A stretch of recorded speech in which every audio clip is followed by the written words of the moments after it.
So we are not going to waste any more time. Hope everybody had a good morning and are excited about the next talk. Let's go ahead and welcome Eric and Katie Krieger.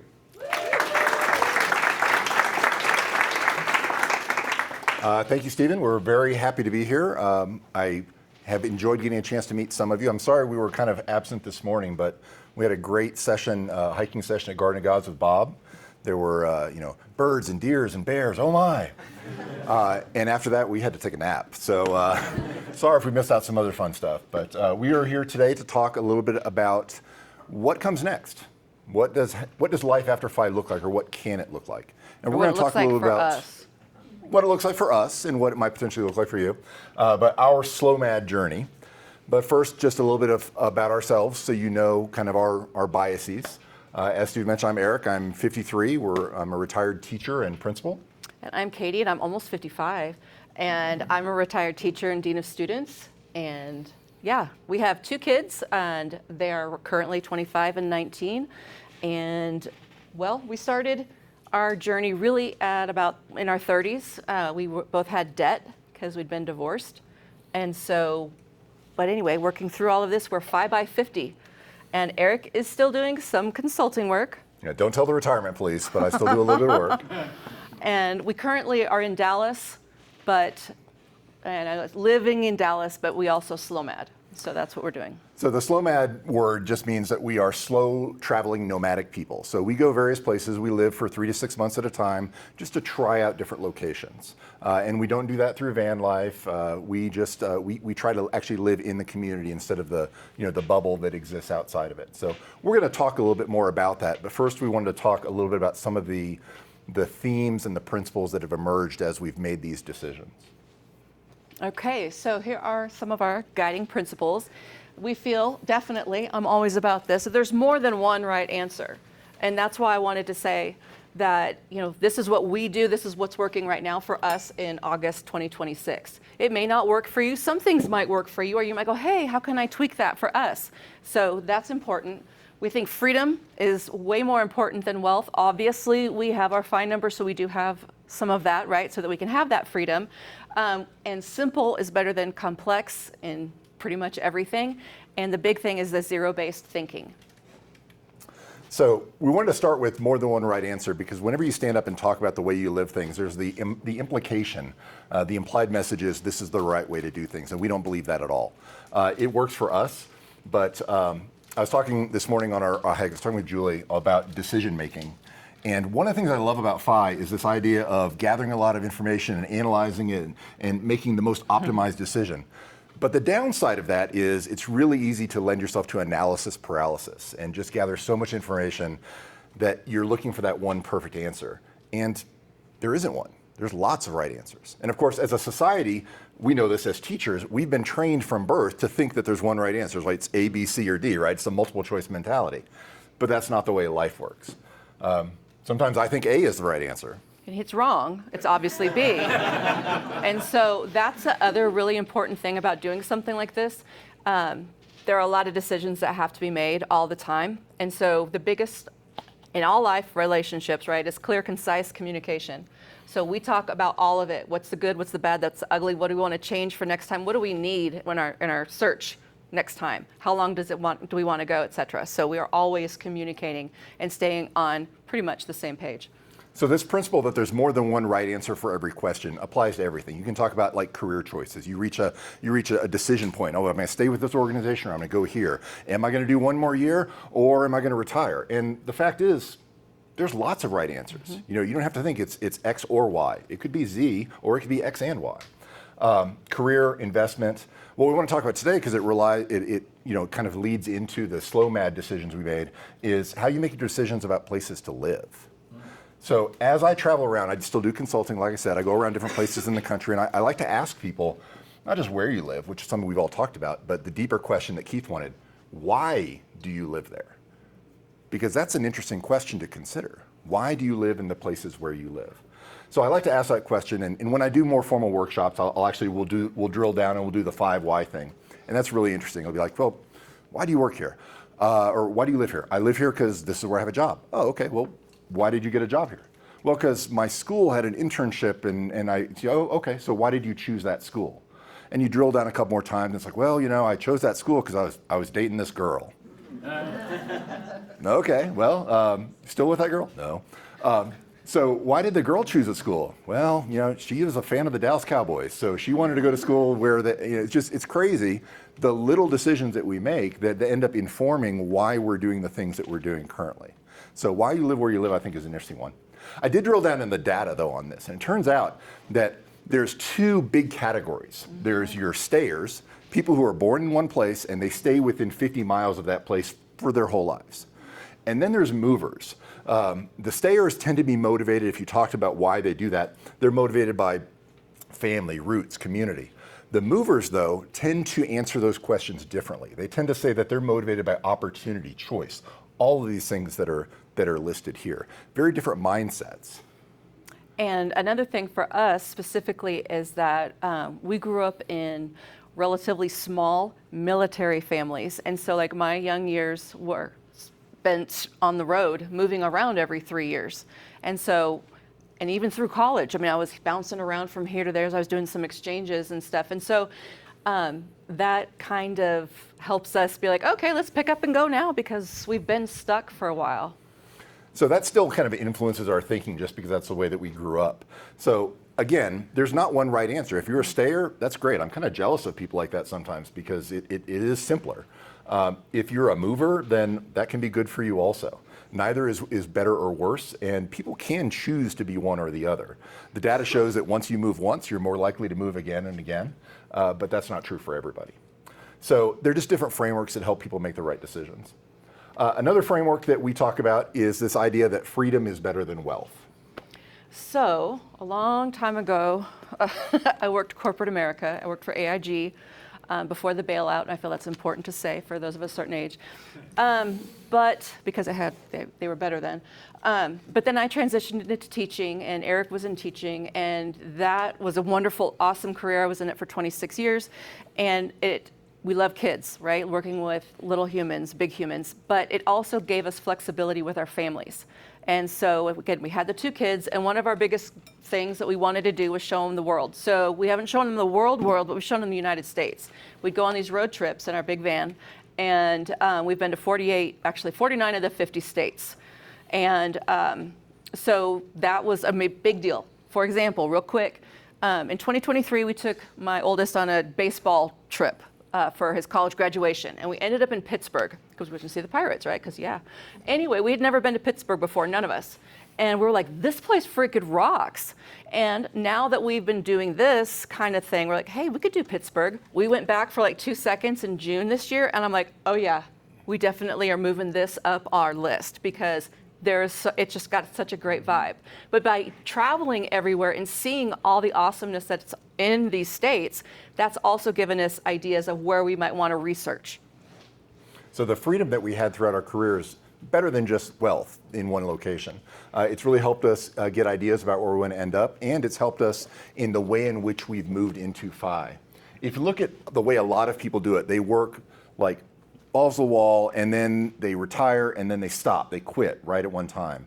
And they end up on a beach, and then they're bored, and they don't know what to do next. And because we were, I guess, fortunate enough to work in lower paying careers, we always had a lot of side gigs and did extra things. And what that allowed us to do is it allowed us to wind down and taper down into retirement. So we had the freedom and flexibility to pick up jobs that were online, that were consulting, that had travel involved.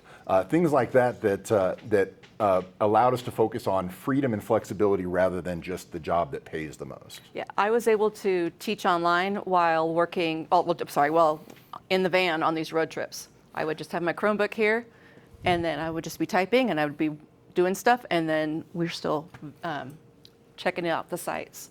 So in the end, the money came, but the freedom and the flexibility, the multiple income streams was a big part of that. The last little thing that we want to talk about principle-wise is this idea that simple is better than complex. This is also, and I know I'm going to get some boos on this one, this is also why we don't believe in real estate. Like, I know some of you are like, I got 37 doors and all that. That sounds like hell to me. Like, I don't even want to own the house that I live in, much less houses other people live in that I'm responsible for. It sounds terrible.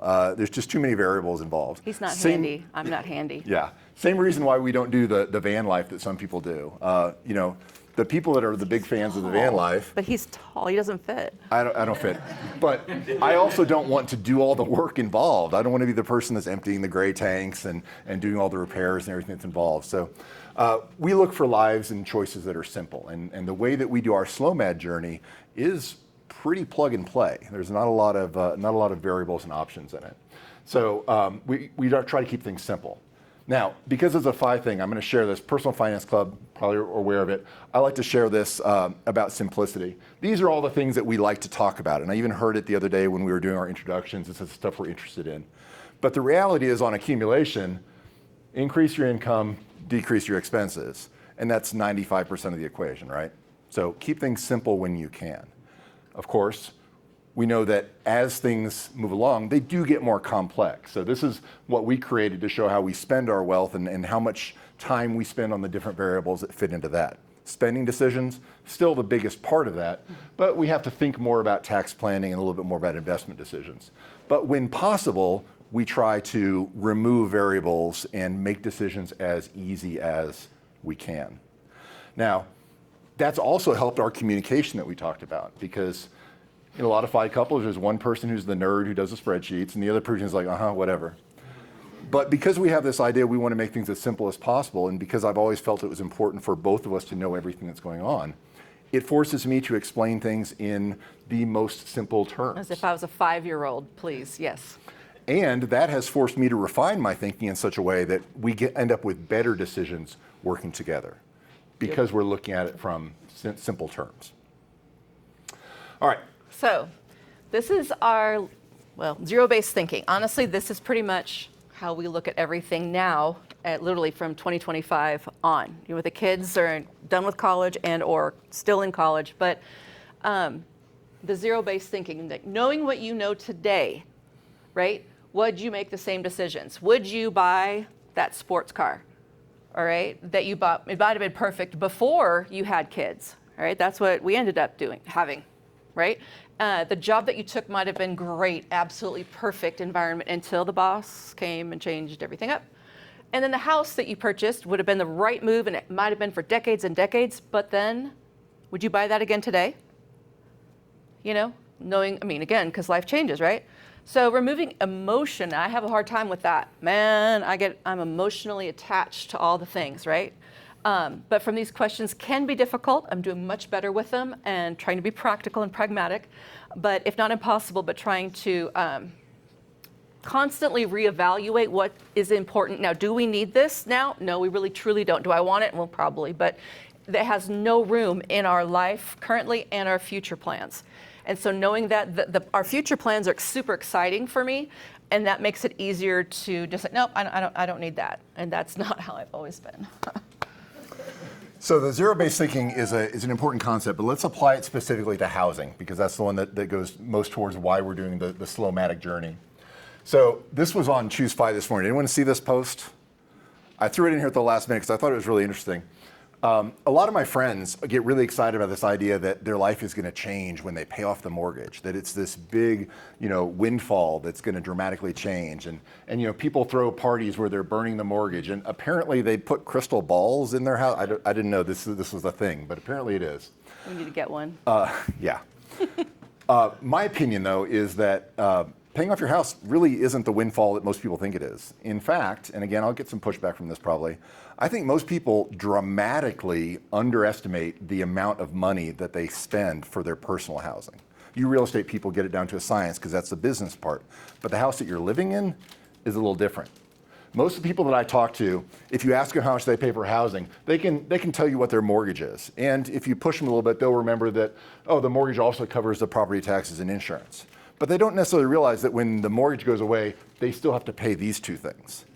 And very few people, when I have these conversations, think about their utilities as a cost of housing or the maintenance, repairs, upgrades that go into it. Because a lot of these are just like one-time thing. Oh, well, yeah, I spent $12,000 on the roof 4 years ago, but I won't have to do that again. Until you do.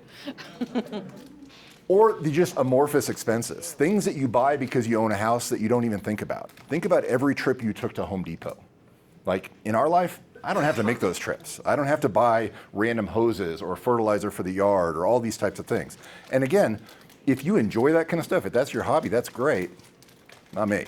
So I'm happy not to have those expenses. So what does that actually look like? And there's one more that I didn't put on that last slide. So this is a theoretical house, $300,000, what those expenses might look like per year. And on this one, I added the opportunity cost of actually owning the house.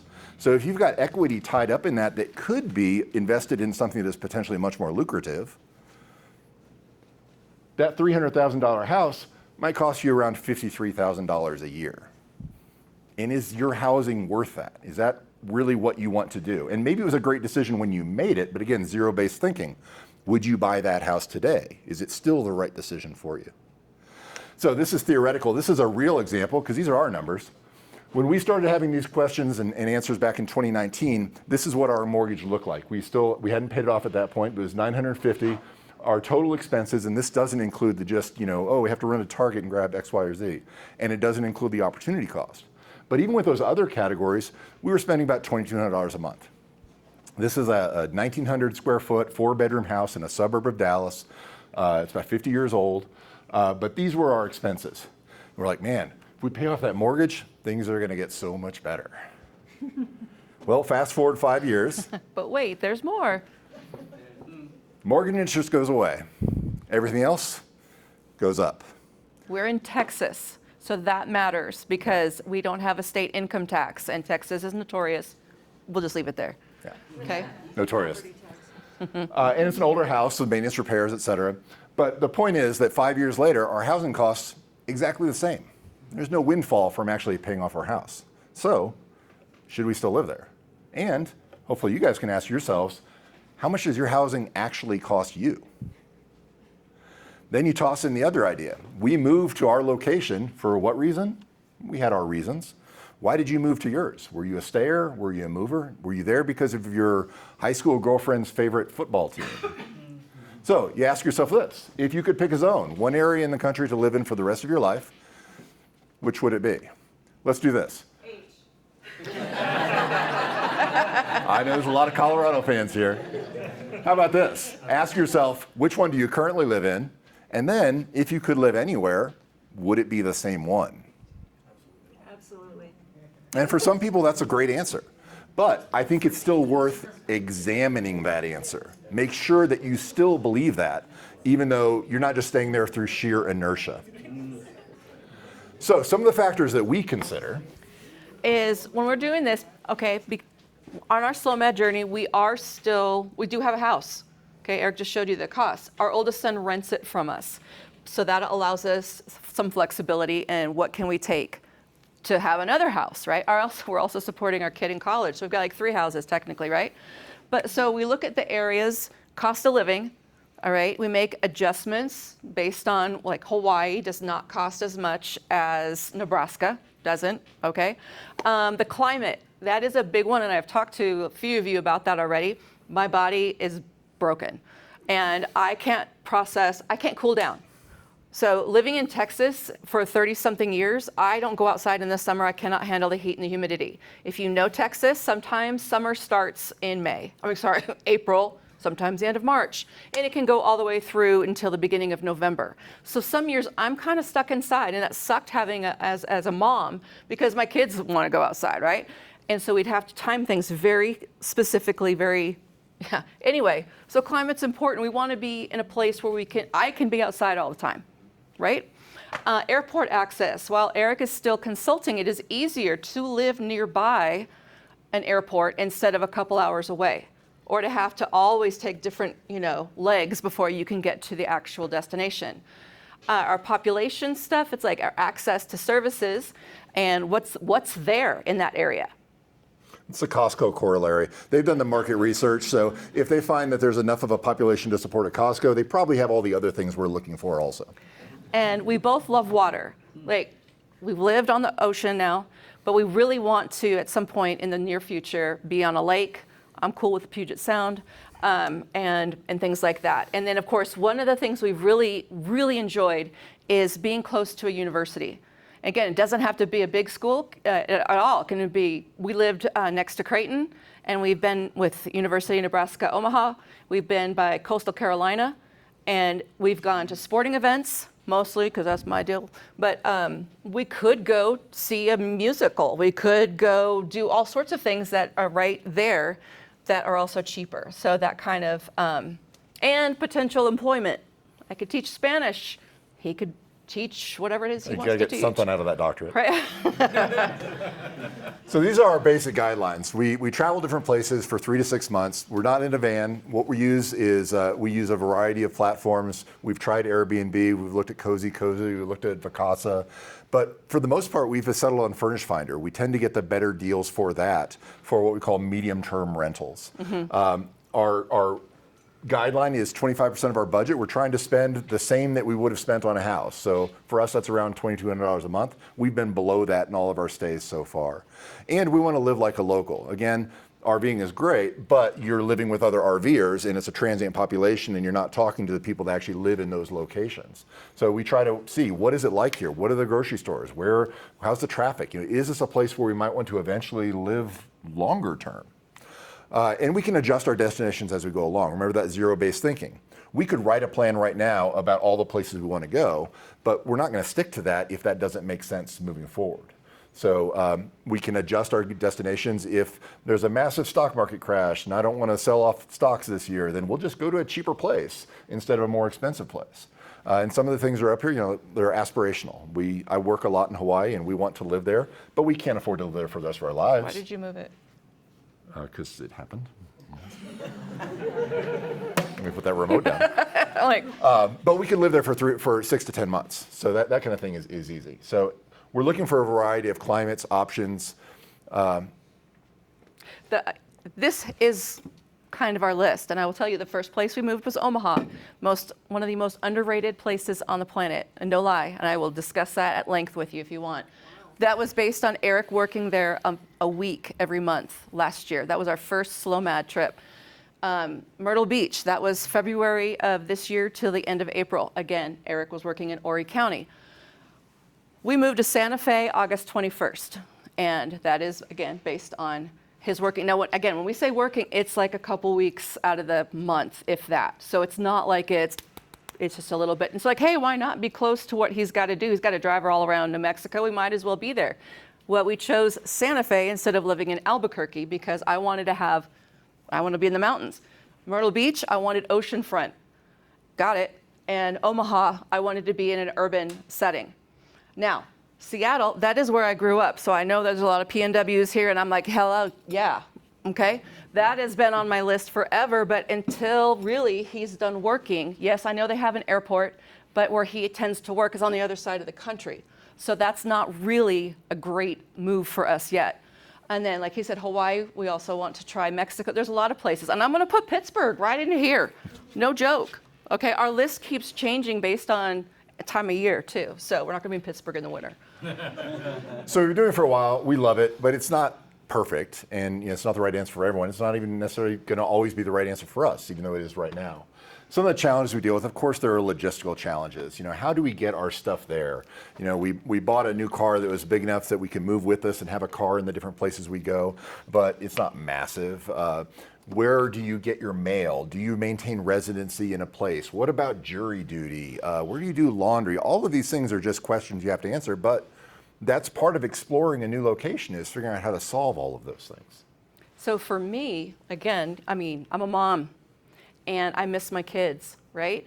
But I also know that it's time for them to be doing, living their best lives, right? So finding and maintaining my family and community connections is still something we are working on.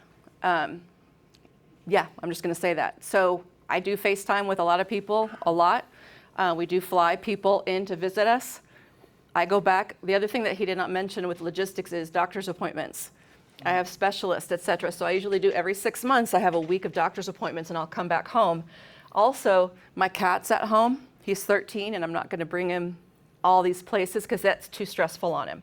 But the whole community thing really is a big deal. Eric is a choose 5 person and he can talk about the numbers and strategy, and I did that on purpose, the strategies.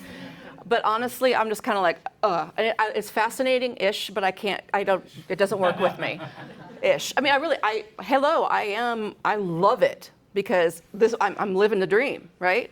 But I don't understand, and that's fine. Anyway, I busy myself trying to make friends, ish. Myrtle Beach was hard because it's a transient area. You've got people coming into, we literally lived in a resort hotel for 3 months. And so of course your population now, except for the snowbirds that were there when we first got there were still, that group was there. And that was a really surreal experience. But anyway, the community is what we're still trying to find. And of course, as we get into those fine details, how we pay for it is always fun. But we can get into that if you guys have questions. So the guiding principles that have emerged as we've gone through this whole journey are that there's more than one right answer. You're not just looking for the one best place, the one best thing, or the one correct answer. If you start with the thing that we could be happy in dozens of different places, it makes your life a lot easier.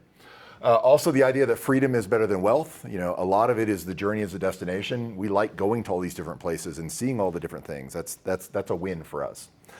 Simple is better than complex. You know, we move into a furnished apartment and boom, it's done. We don't have to pay utilities. We don't have to furnish it. We don't have to do all that. We just move in and we just live.